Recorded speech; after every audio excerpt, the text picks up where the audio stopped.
right, so here he is, one of the best featherweights in the world, fighting out of Spain, Ilia Topuria. It's amazing to have this type of wisdom and maturity and sophistication at 26 years of age. And that sophistication really bleeds into his fighting style. If you reference the Ryan Hall fight, that is as tricky a stylistic challenge as there is in the featherweight division. And he stayed measured the entire time before getting that knockout in round one. He has taken his game to that requisite next level ever since, making himself impossible to deny a world title fight.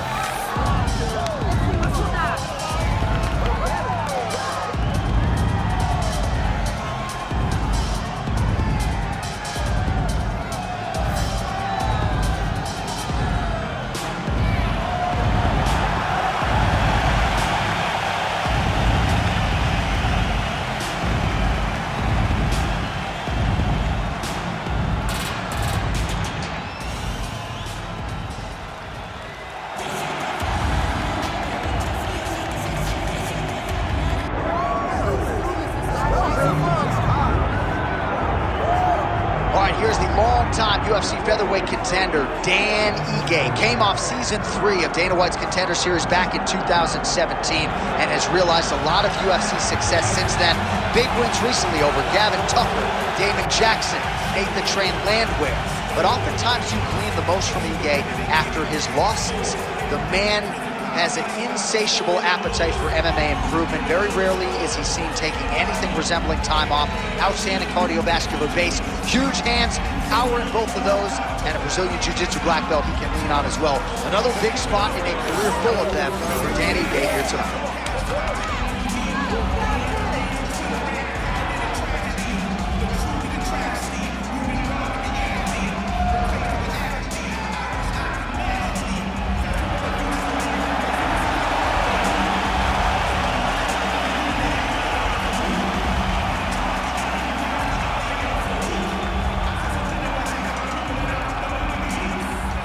Our tale of the tape now for this featherweight fight. And now one more time for the official introductions. Here's Bruce Buffer. Ladies and gentlemen, this is the main event of the evening.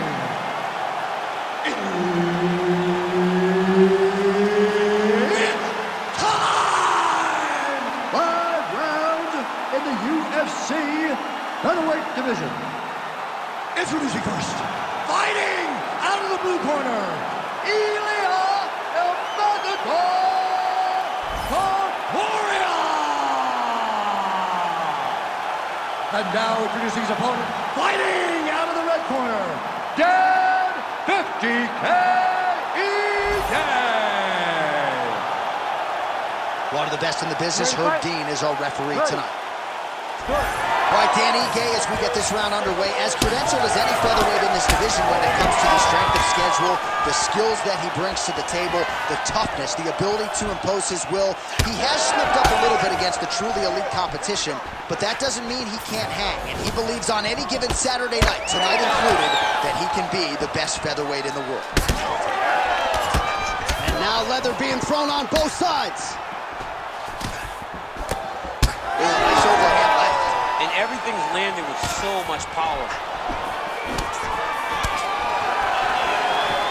On point with that jab today.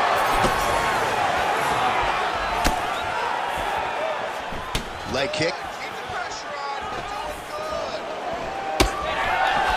Right on the button. Oh, big elbow. Great block there.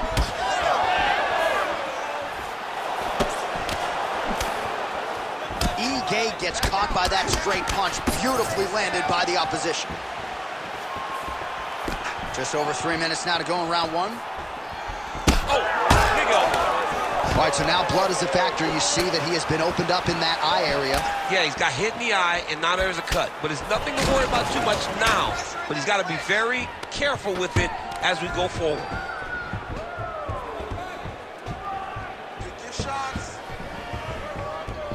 And they separate after exiting the clinch.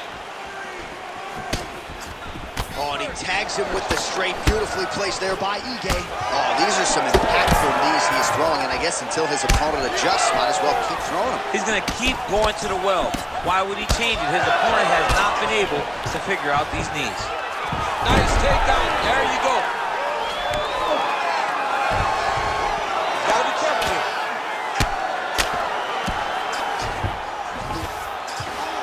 Right inside his opponent's guard here, DC. You don't want to play around here too long. No, you gotta either have two hands in or two hands out, or guys start to attack triangle. Pretty good elbow there from the bottom as he continues to stay active off of his back. Topuria gets cracked by another elbow, and you see the corner is not happy here. He's got to find a way to do a better job defensively. Oh, man, this guy's got elbows for days, huh? He throws them up, he throws them across the body. He just has a variety of elbow attacks. All right, keep pushing forward. Let's go. Throwing that jab right over the top, right to the target. Let's see if his opponent can survive. I cannot believe he is still standing after taking that punch. 10 seconds to go in round one. Lands the grounded pound strike here. 5 minutes in the books. All right, good news is the round is over. Bad news, Topuria's bleeding from the forehead here a bit. Hopefully they can get that under control so it doesn't trickle down into his eyes in the next round. All right, they attend to the fighter on the stool, and I guess if you are going to be cut open, cheek ain't a bad place for it. Yeah, it's the best spot, right? You never want to be cut. You never want to be bleeding. But if it's on the cheek, it's as good of a spot as it can be. But you still got to do something different, though, because even though the blood isn't going in your eye, every time you get hit there, it's horrible. You ready to fight? Ready. Round two here. All right, next round is now underway. That's over the top, and now his opponent in a world of trouble. Beautiful lateral change. Make him think you're going low. Look at her. Oh, goodness. Unbelievable. Make the bad man stop. A nice stoppage win for him here tonight, and the other side just couldn't handle the incoming assault. A flurry of punches, most of them upstairs, and when those big shots land repeatedly, the referee has no choice but to step in and call the fight.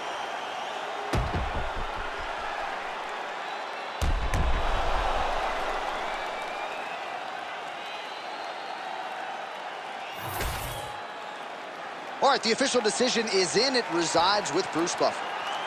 Ladies and gentlemen, referee Herb Dean has called a stop to this contest at 20 seconds of round number 2.